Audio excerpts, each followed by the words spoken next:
और देश के नागरिक को दंडित किया जाता। आप देख सकते हैं 10 साल जो घन युद्ध किया माओवादी, उस घन युद्ध में पुलिस को लूटा, आर्मी को लूटा, व्यापारी को लूटा, राजनीतिक कर्मी को लूटा, देशी और विदेशी को भी माओवादियों ने लूटा। अपराध किया, अंतर्राष्ट्रीय लेवल का अपराधी जो घोषणा किया, और वो कहा क्या, मैं माओवादी के सिद्धांत पर जो है युद्ध और जन सरकार बनाना चाहता हूँ। लेकिन माओवादी 10 साल जन युद्ध करने के बाद दिल्ली में 12 बूंदे समझौता किया और मधेश के और अपने जो है देश के और माओवादी के सारा एजेंडा को ले जाकर कूड़ेदान में फेंक दिया। वो क्यों फेंक दिया? उसको सत्ता, कुर्सी और पैसा चाहिए था, इसलिए फेंक दिया। वो अपना चेहरा छुपाने के लिए माओवादियों ने जो है देश में जब 7 दल का सरकार था, जो है अंतरिम सरकार बना, अंतरिम संविधान घोषणा किया, उस समय उपेंद्र यादव क्रांति का बिगुल पुकार कहा कि मधेश में संवैधानिक अधिकार मधेश की दलित, जनजाति, आदिवासी, महिला, मुसलमान और खारियों को चाहिए। जब मधेश में जो है मधेसी अपने खून से एक कतरा खून से इस धरती को सींचना शुरू किया, इस धरती को जब लहूलुहान किया अपने खून से, जब इस धरती को गर्म किया, उसके बाद शासक हार गया था। जब हारने के बाद शासक जो सरकार क्या किया, शासन का सरकार ये आतंकवादियों को, माओवादी को अवैध हथियार दे करके मधेश आंदोलन में जगह जगह जो है मधेशियों को गोली मारना शुरू किया। भाइयों, जब मधेशी अपने खून से इस धरती को सींच रहा था, कोई आर्म्स नहीं लिया था, कोई गोली बंदूक नहीं चला रहा, उस समय मधेशियों के खून से होली खेलने के राज्य का कोई अधिकार नहीं। उस समय माओवादी का जो हथियार प्रयोग किया गया वो एक सरकारी आतंकवादी था। उसी तरह जो है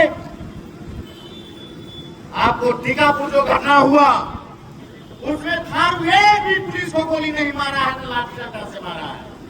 और टीकापुर में देवगुरु 1 महीना पहले से जाकर के माओवादी के लड़ाकों को ट्रेनिंग दिया और माओवादी का लड़ाकू उस आंदोलन में घुसपैठ करके पुलिस को जो है मारा और उस राज्य के जो है साजिश के तहत जो है थारुओं को मारा और थारू आंदोलन को समाप्त कर दिया।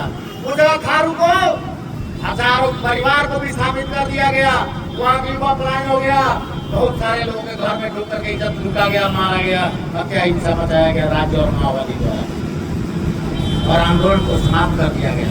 मैं शासक और सरकार को यह खबरदारी करना चाहता हूँ, ये थारू ने ये मनीष किया है, याद रखो, ईट से ईट बजा देंगे जो है ये थारू नहीं है, मधेसिया है। शांतिपूर्ण आंदोलन से तुम्हारे आतंकवादी, तुम्हारे बंदूक को तो हम लोगों ने विवश कर दिया, घुटने के भरे टेकावट टिकवा दिया, और आज कह रहे हो कि तुमने एक प्रभु था, एक खटाला को तुम जो प्रयोग करके कर रहा है कि लुटेरा को प्रयोग करके कर रहा है कि मैं मधेसी को फिर घुटना टिकवा दूंगा, यह संभव बात है।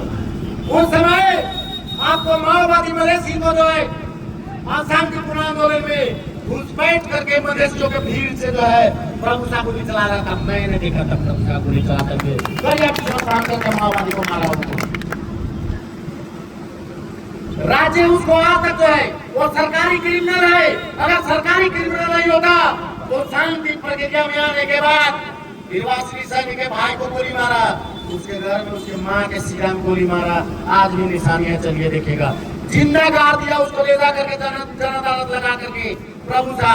उसके बाद जो है इस अंचल भर में सारा कर्मचारी से चंदा उठाया, लूटा, बंदूक के बल पर सारा कर्मचारी से, चाहे सेना हो, पुलिस हो, चाहे हो कोई कर्मचारी हो, सारा कर्मचारी से लूटा, सारा व्यापारी से पैसा ले रहा था, सारा जो है किसान से पैसा ले रहा था, सारा उद्योगपति से पैसा ले रहा था, क्राइम कर रहा था। सरकारी अगर क्रिमिनल नहीं होता तो उस पर कार्रवाई होता कि नहीं होता, इससे बड़ा प्रमाण क्या चाहिए। वो काशी तिवारी का हत्या किया, आज वो रमेश खरेल वक्तव्य दे रहे हैं, उस समय देश का प्राइम मिनिस्टर बाबूराव भट्टराय उस केस में 70 लाख रुपया उस हत्या में जो है दिया था प्रभु साहब को, वो जो है उस हत्या का मैं अंजाम दिया, और मंत्री से इस्तीफा दिया, लेकिन उसको 1 घंटा के लिए हफ्ता ही नहीं लगा। वो सरकार जो है, राज्य जो है, सर्वोच्च न्यायालय का अटॉर्नी जनरल जो है प्रयोग करके वो अपना नाम हटवाया। और उस केस में बताइए, सरकारी क्रिमिनल नहीं है तो क्या है? तो सरकारी क्रिमिनल, राज्य उसको क्रिमिनल के रूप में प्रयोग कर रहा है। राज्य में जनता को लूटने के लिए, हत्या करने के लिए प्रभुता को प्रयोग कर रहा है।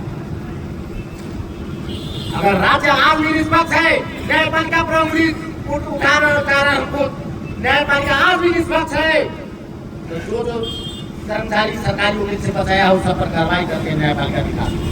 आज भी उसका मुद्दा है, वो उसका छानबीन करावे। आज जितना उसमें अपराधी पकड़ा गया उसका फाइल करके, बयान करके, एक भी लेकर के राज्य सार्वजनिक करे। आप भी करे ना। अगर राज्य अगर आतंक नहीं फैला रहा है, राज्य अगर क्राइम नहीं कर रहा है, तो लाल आयोग क्यों नहीं सार्वजनिक कर रहा है? लाल आयोग प्रतिवेदन सार्वजनिक करे ना। प्रदेश आंदोलन में जो दमन हुआ उसको सार्वजनिक करे ना, क्यों नहीं कर रहा है? इसलिए मदेशियों से कह रहा हूं, आज जो है आंधी और तूफान की जरूरत है। अगर एक एक बेटा अगर घर से निकल करके एक प्रदेश का समुद्री जनजाति, आदिवासी, महिला, मुसलमान और थारू निकल के अगर सड़क पर अपने आंधी से अगर राज्य को नहीं उड़ा दिया तो तुमको लगता है तुम खड़े रह जाओगे, तुम मारो जाओगे। तुम अगर एक रहोगे तो एक रहोगे, अगर बटोगे तो कटोगे, क्लियर। इसलिए मैं मदेशियों से आह्वान करना चाह रहा हूं, मदेशियों प्लीज सड़क पर आओ। अगर नहीं आओगे तो फिर तुम्हारा संवैधानिक अधिकार पूछा जाएगा, तुम्हारे रक्त से होली खेला जाएगा, तुम्हारा इज्जत, प्रतिष्ठा, धन संपत्ति कुछ भी नहीं बचेगा। यही कहते हुए हम अपने वाणी को विराम देते हैं। अगले क्रांतिकाय के लिए तैयारी के लिए सब साथियों से आग्रह करते हैं। धन्यवाद। जय मदेश, लाल सलाम।